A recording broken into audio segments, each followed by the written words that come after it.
Hey there, listeners, and welcome to season 2 of Project Zero. Goal is the same as last year. We're going to hear about all the journeys of some of the best project leaders in the game. But this season, no, it's 2026. So we have to lean in a little bit to that little thing that's called AI. So we're going to hear what our guest has to say about where AI is taking us in the industry. So very excited. My name is Alex Tuck, and I am the host. I'm here with founder of Essix Consulting and managing partner at Corbeau, Shane Dixon. Welcome to the podcast, Shane. Thank you, Alex. Yeah, I'm excited to hear about your Project Zero. Shane, start us off. Tell us a little bit about the work you do. What gets you excited? Yeah. Oh, what gets me excited? Jeez, couldn't have you talking for 20 minutes just on this, Alex. What do we do? So we do project management consulting, but I know that's kind of a bucket statement, right? That can mean many different things depending on where you're at. So when I say we do project management consulting, what I mean is we are looking for Corbeau, we are out there looking for companies who understand that there's a sea change in project management, right? They know that they maybe need it. They know they maybe need maturation, but they don't know how or where to go. That's where we want to step in. Historically, my background has been in a lot of firefighting, right? Taking projects that are in trouble, that are in flight, jumping on mid project and performing a rescue, so to speak. That's incredibly rewarding and I like doing it. But I got to a point in my career where I got tired of putting out a fire knowing that there's going to be another dumpster fire coming behind, right? And so that's really when I shifted my thinking and my career goals and driving of what I wanted to do to how can I help companies to not have another dumpster fire, right?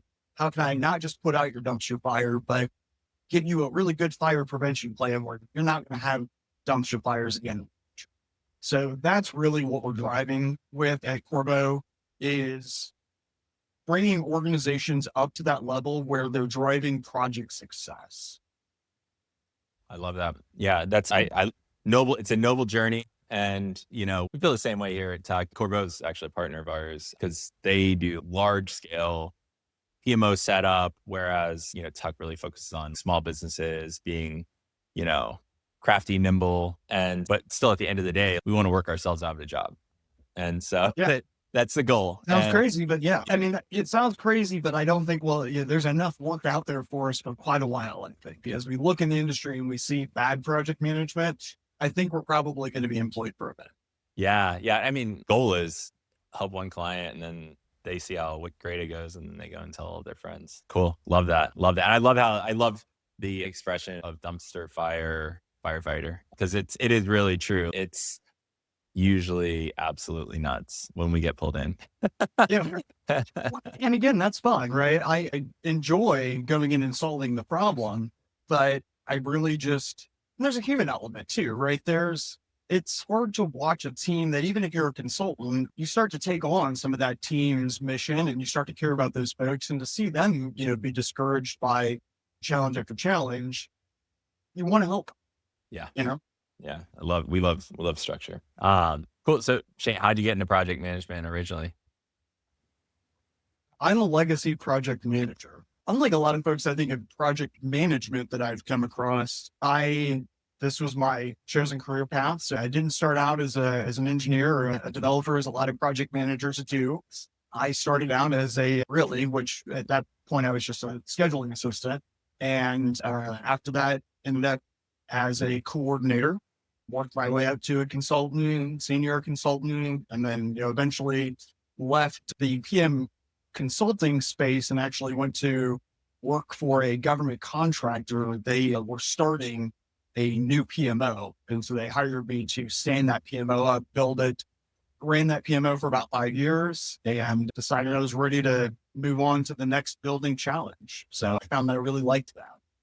That's awesome. No, I love that. And, we've actually had this season, we've had more PMs that sort of came up through being a scheduler, being a PC, being a PM, being a program manager. And that's a really interesting journey for people to take. And I think some people just know really early on, hey, look, this is my career. This just makes sense.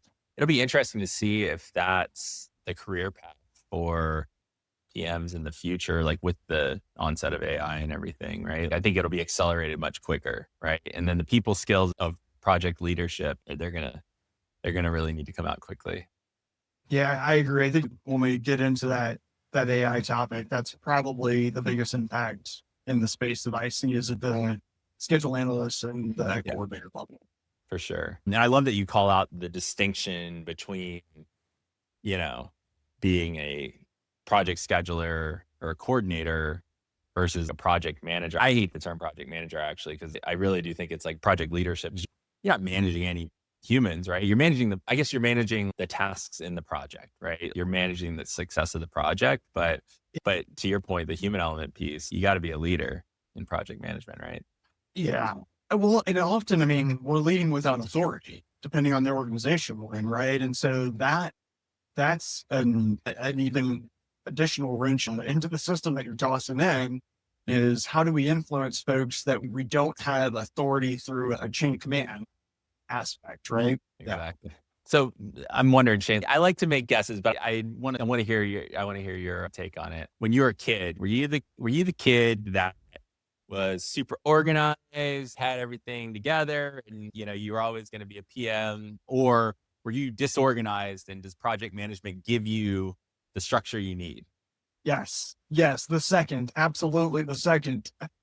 No, Alex, yeah, I was the kid that would do his homework and then not turn it in because I Yep. forgot. And like no, organization was not my strong suit as a child. That's probably why project management worked so well for me because I needed it in my everyday life, not just my job. So, I mean, I Yep. apply all these principles to my life as well. I am not by nature an organized person. I'm always thinking about the next thing, right? My brain's thinking about 14 things at a time. And so unless I have some sort of a system, it's chaos. Yeah, I'm the same way. I that's what I was guessing, but I figured I'd let you tell your own story. Yeah, I'm the same way, right? Because I get excited, and what's interesting is I think a lot of PMs that are also entrepreneurs are like that. Shane, you're crazy enough to start a company, right? And you're bored enough that you don't want to stay in the same place every single time, and naturally your brain is more entrepreneurial and jumps all over the place. But then you need the structure to be able to execute, right? Like, Yeah. So yeah, I'm definitely my life would be chaos if my wife wasn't such an organized person. Her kids would never get to school on time. oh Nothing would no, happen. we would never hit a single swim lesson on time in this house. No, that would never happen there. So funny. What was it like going up through the chain of scheduler up to, being a, project leader now? Did you get bored earlier on? And was that what helped you transition to the next phase? Did you have a mentor that gave you a chance? What was that like for your career? Yeah, I think for me, I'm what personally drives me is learning new things. If I'm not learning something, I get very bored and restless. Yeah. And so I was the kind of, coordinator that when I became a coordinator, I wanted to know everything about how do I become a project manager. And it wasn't, necessarily, I want to advance that. It's, I see what that person's doing at the front of the room. I think I can do that. Yeah. Right. I think, and then as I, learned, I think I had an advantage by coming up through that path because I now, as a senior leader in a PMO or in a program, I have very detailed knowledge of what's in that schedule still Yeah. because I have the skill set to take it and break it down to its bare components and tear it apart because I've done that so often as a coordinator. That was my, my job. Where's the logic error in this, in this schedule? Why is this critical path look like this? This dramatically different from last week. Part of my responsibility was to start to craft that narrative. And then the project manager or the senior PM would kind of polish it. But I was starting to learn how to craft that narrative. So for me, naturally, the next thing is, okay, I'm learning how to craft it. Now I want to learn how to deliver it. Mhm. And so it was just a desire to continue to learn more, really was what drove the progression. I will say, ultimately, at the end of the day, the coordinator work is still the work I enjoy the most. Mm. Like when one of my PMs comes to me and says, "Hey, I have a problem with the schedule. I need help. I can't figure it out." I get excited. I'm like, "Cool, send me that Microsoft project file. Let me dig in." So I think ultimately that's actually still my favorite part of the job. That's so interesting. You're either like you or you're either completely on the other side. You just want the human side. I am more of the human side, but what I do love is that the project manager's role right now, I think in 2026 is going to start going towards understanding the technology and being not necessarily like a technical expert per se, but like you need to be the technology, shepherd, right? Like you have to understand how AI works, understand how to leverage it, help people work through it, and not necessarily be the expert on the tool, but just help them like know where to go to get that support. And that stuff's fun. So I love building agents and doing things like that, which is equivalent, I think, to like building out a Getting project. nerdy in the weeds, man. It's getting Yeah, nerdy in the weeds. that's right. That's right. All right, cool. I think it's a great segue into talking a little bit about that Project Zero. So for those listeners who haven't listened to the show before, Project Zero is not your first project. It could be your first project, but typically it's not, because it's that first project where like you're a PM and it clicks for you, right? You understand the value of like good communication. Like you understand what risk management is, right? You had to negotiate with an executive on behalf of a developer or vice versa. You really had to block and tackle and break down barriers. And every PM knows this. Everyone has that feeling where they were like, "Oh yeah, like that project was like, that was the one where I figured it out." So Shane, tell everyone a little bit about your Project Zero. All right. My Project Zero, I would say it's a series of projects. I would say it was a program to me. Okay. I was working for a large, consulting for a large most moving equipment manufacturing company that makes things in a very pretty yellow color.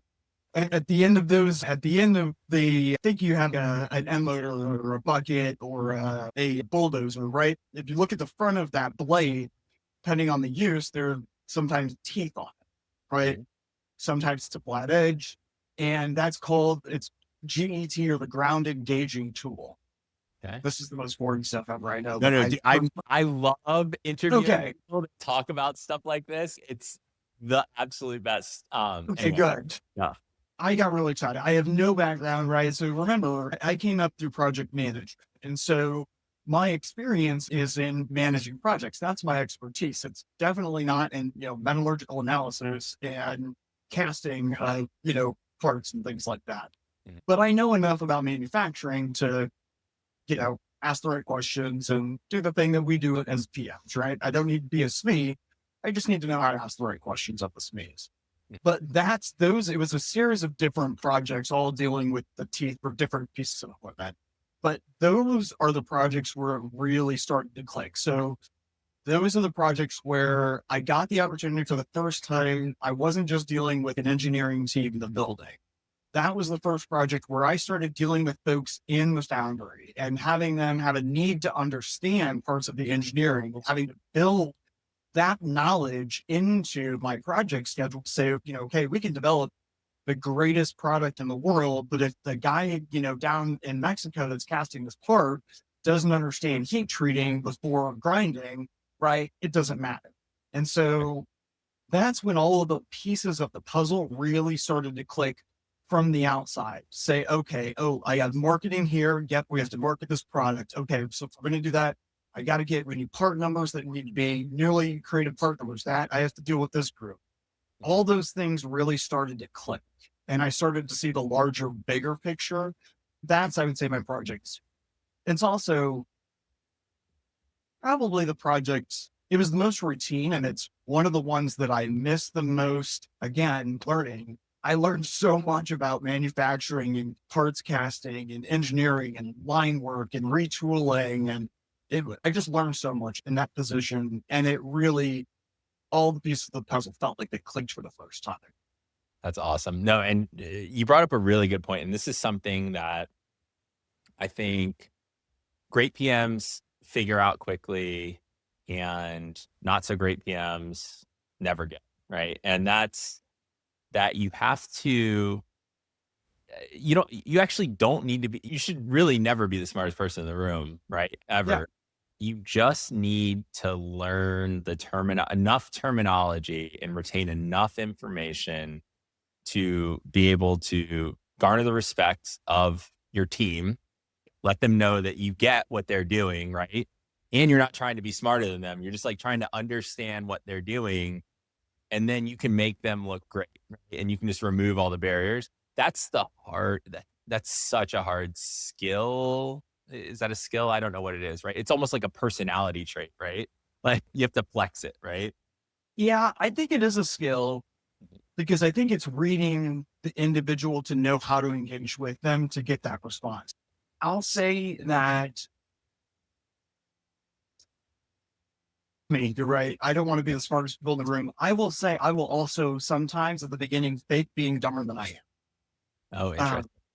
And if I'm working with a new team, I might ask some questions that I actually know the answer to, but it's in an effort to get them to tell me about what they're doing. Mhm. Right. So if I have someone who's resistant, they don't, maybe, they're, why are you asking me these questions? It feels like you're tracking my work. I'm not comfortable with this.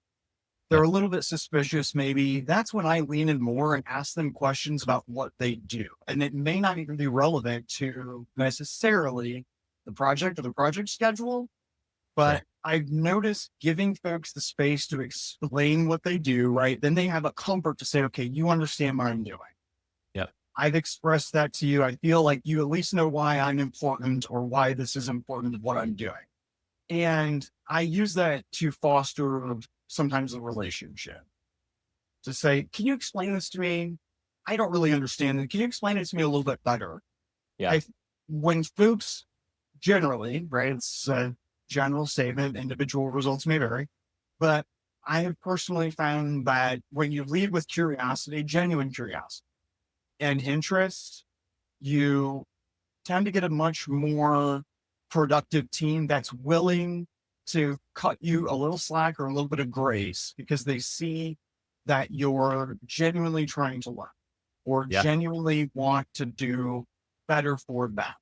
I think you're exactly right. If you walk in the room with the air of I know all of this, boy, that's a great way to turn your team off to your real fast, I think. Oh, yeah. Yeah. And I mean, honestly, like part of project management is sales. Right? And whenever I tell people this, or if they haven't worked in the space, they don't get it. Right. I tell my partner manager, everyone, like half of my sales calls, like 15 minutes of it is just like literally getting to know the person. Yeah. Because if you can't know the person on a personal level, whether it's like what they're excited about their work, whether it's their family or like where they traveled or whatever, if you don't have that personal connection, how are you going to motivate each other to trust each other and do work together? Right. It's crazy to think that you can. And what you're describing is a perfect example of like how you can build trust with brand new, especially if you're like new to a company or you're a consultant and then you're coming into a company. I love that advice, Shane. Just asking people what they do, right? Because it really will help because at the end of the day, the reason you're not trying to track their work and micromanage them, you're trying to understand what they do and why it's important so that the next person that has to pick up after them, for the next task is aware of what risks might happen and like how it might slip or speed up or whatever. So when you have that connection, you break down that barrier. Love it. Yeah, that's exactly right. It's they need to have they need to have the understanding and the comfort and the trust that I'm here to help them, not to do something to them or to shine a bright light on their bad work we're here for a common goal. And you're right. There's a huge component of that is sales, selling individual team members on what we do and what we're here to do. I, in my mind, and I say the same thing about actual sales. Yeah. The number one way that I have been able to sell project management is just by doing good project management and then pointing out. Yeah. Yep. Um, so Love it. Yeah. So tell me a little bit about this because I'm always fascinated. I've never been in a work environment. I've always been in white collar work environments. Every single project I've ever worked in has been in IT. And the techs may be like a little bit rougher around the edges and stuff. But I've had some folks on the show that are working with plumbers in New York City, right? You can just imagine what that looks like. So I'm just interested in, because you've done both, right? And the Project Zero you just described, it's definitely a solid mix of engineers and laborers and stuff. What was that experience like? What were some challenges that you faced? Well, I'd say the number one challenge is factory workers do not use email. So good luck trying to get a factory worker to give you updates via email. Not going to happen. Right. That's Years the number one. floor. Yeah, that's the number one. And it's really, it's if you want, that's the number one thing I learned in manufacturing and construction. I would say a little bit to a lesser extent, but sometimes if you want detailed information from the boots on the ground doing the work, you need to go to the boots on the ground and talk to them while they're doing the work, because that's the only way you're going to get to them. The other thing I think that I've learned is we have to be the communication bridge. Mhm. I don't know if you've ever, well, if you've seen an engineer trying to talk to a line worker, sometimes it's someone has to translate that conversation usually. And it's not because the line worker doesn't understand, it's just because they're speaking two different languages. And so I think being a mediator, being a translator sometimes is also important in understanding culture. It is a different culture when you're dealing with factory workers or construction workers or power generation linemen than it is when you're dealing with a bunch of engineers in an office. It's just a different cultural environment. And you have to adapt the techniques that we have, which, let's face it, are really much more geared towards a white collar environment. You just have to learn how to pivot and adapt some of those techniques. So for instance, if you're not going to get email, got to go out there on foot, right? You have to adapt and overcome. So interesting. Thanks for that advice. Yeah, it is. It's so fascinating to me. It makes me, we actually don't do any construction project management for that exact reason, because it's skill set's so different. There's a lot of physical on site, and they're fun folks to work with. I'll tell you that though. hey, I mean, I love working with them in my personal life. I just haven't ever done it professionally. Cool. Let's switch gears a little bit, talk a little bit about what you've learned, over the past couple of decades, give some advice to some of the listeners out there. I'll start with the standard question I always ask every single guest. What's the number one skill do you think a project manager needs? And why do you think? Empathy.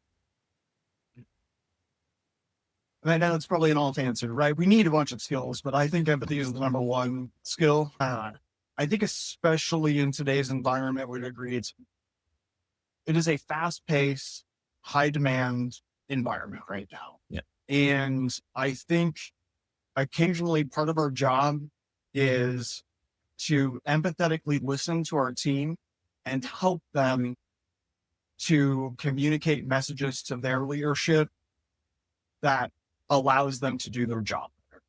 And so I think having empathy and grace with our team and understanding what they're going through, I think is probably the number one skill, because it is how we then determine what we can do to help them succeed. Love that.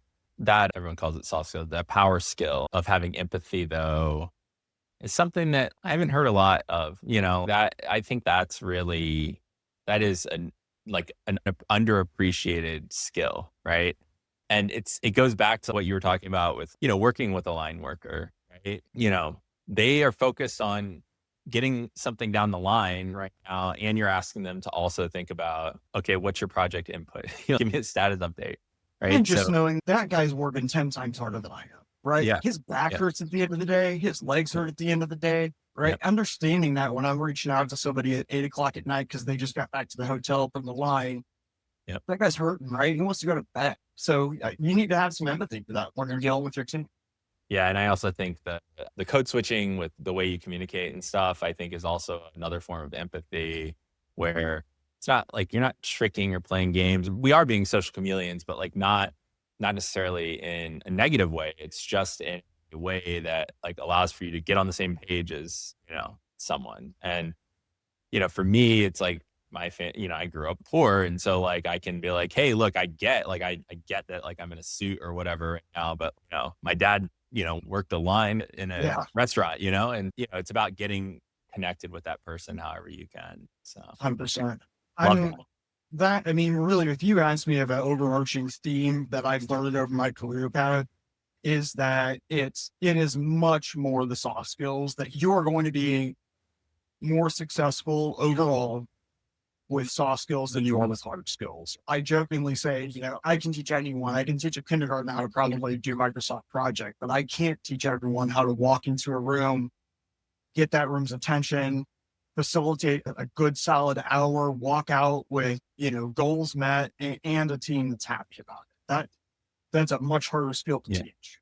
Yeah. And even if you're terrific, that isn't always the outcome. Oh yeah. And you have to accept that, right? That's a Yeah. hard thing to accept is when you're good at your job and sometimes it's not, you're just going to have It to ain't push a happening little today. harder. It ain't happening today. All right. That's a good one. So we're talking about soft skills. Let's jump into the topic of the day, right? AI. Where are you seeing AI being used in project management, and where do you see it going in the next couple of years? This is a great question. Alex, we've been really digging in to AI, how we can use it, how it shouldn't be used, right? Many different aspects of it. And originally I would have said, and I agree with this, right? The big fear that everyone has is AI is going to take my job. Mhm. And the reality is yes, AI is going to take jobs. I think it would be, it would be naive of us to say that it's not.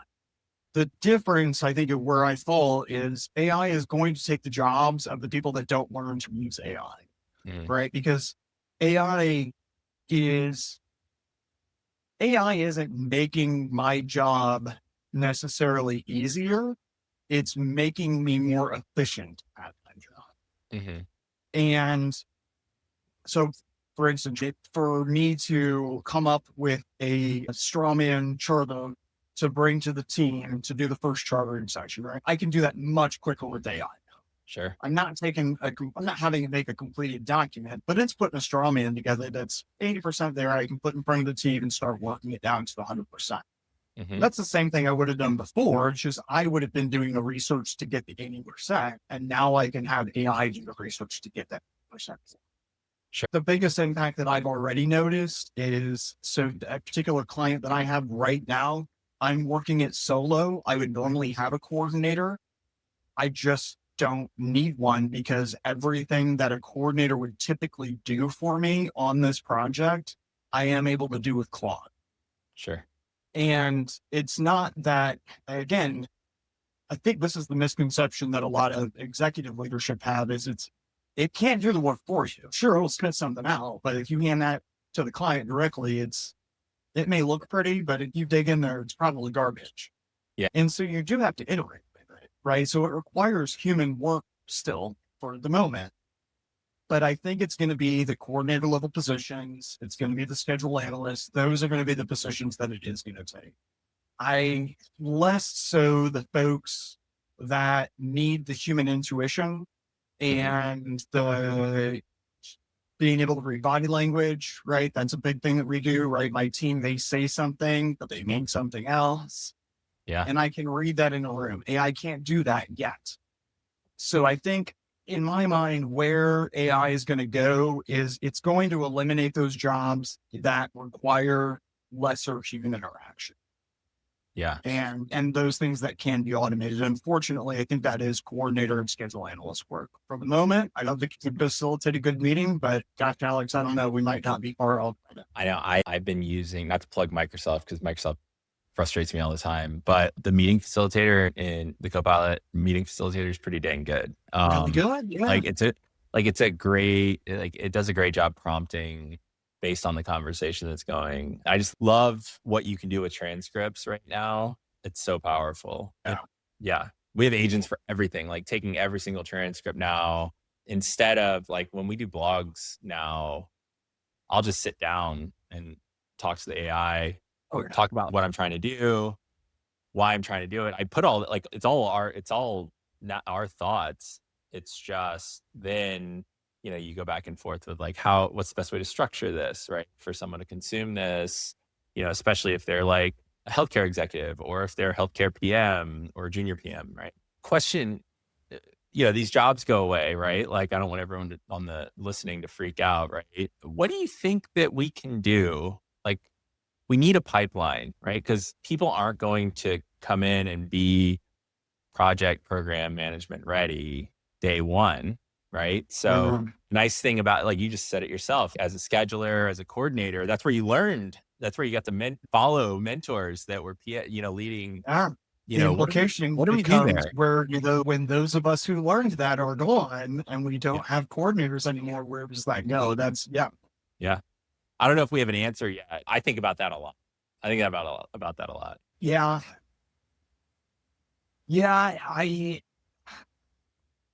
Is there a different education pipe, right? Is it different than what we see? Is that really the difference? Is that there's going to be a change in education that changes that pipe that we've been used to for the industrial revolution, right? Boom, I started as an apprentice, or, depending on whatever you're in, and you worked your way up. Does that education pipe change? We got that today on it. Yeah. Yeah. I mean, I talk to my lawyer friends, and they're all like, yeah, I don't know what we do with first years anymore, but we need first years to become fourth years. Yeah. We don't need the first years, but we need them eventually. Yeah. What do you do? Those are among many. I think those are a lot of the more general unanswered questions that we haven't probably grappled with as a society as we need to.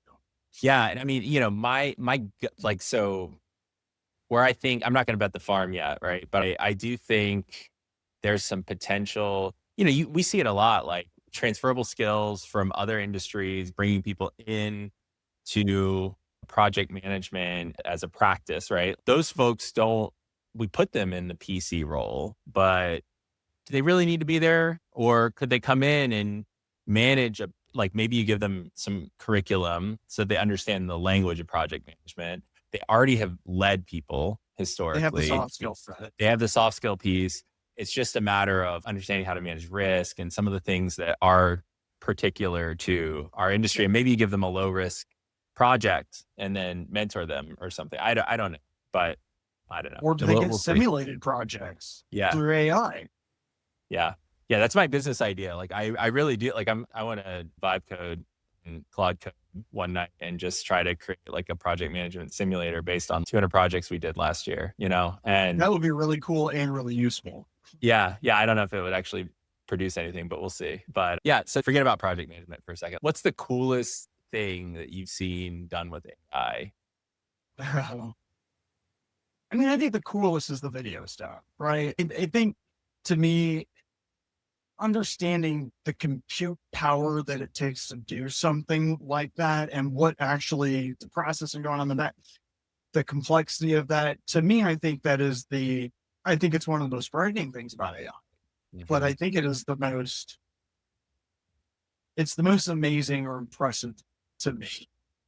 Yeah. Secondarily, I would say the fact that we've blown past the Turing test? Yeah. We've blown past the Turing test in the sense that I think it's something like 80% of people can't distinguish whether they're having or when they, a conversation with AI versus an actual human being. Mm-hmm. That in itself is impressive, but to me, it's the video stuff. Yeah. It's impressive and scary. Yeah. One of my friends, he took a still image of me, turned it into this ridiculous video. It sounded like me. Yeah. I mean, that is terrifying in itself, but also very cool. And most of the time, people are just using it to be silly, but there's some real value that can come out of that for sure. Yeah. The aggregation of data. I mean, that's really a lot of the same value props that we have on the commercial side, I think, are a lot of the same. They're double-edged swords. They're the same dangers on the other side, right? Data aggregation, it's great if you're running a manufacturing or logistics company. Data aggregation is also great if you're in the government. So, you know what I mean? It's just like any technology. I think it can be used for good or for bad. It's going to be up to us on how we actually execute with that. I think a lot of that does come down to us as individual users, by the way. We've proven that input from users also does influence the model. Even if it's not using your data to train, it does learn from its interactions with other humans. I don't know. Is there an implication to that? Is there an implication to treating AI poorly? Mm-hmm. Does it have a human reaction to treating it or to treating it poorly? Yeah, it'll delete all your code in your Got back. your code, right? Or I mean, Anthropic's will blackmail you. I think so. Oh man. Oh geez. This was such a fun conversation. I think we could talk for another half hour about just AI and all the implications there, but I think we probably should wrap it up here. It was such a great show, Shane. Thank you so much. Alex, I always enjoy a conversation with you. So Yeah, maybe anytime. we'll do a live. We'll do a live sometime. How can people get in contact with you, Shane? The best way to get in contact with me is through my LinkedIn, linkedin.com/Shane Michael Dixon. And I'm sure Alex will probably throw it in the link or something like that, or link in the description.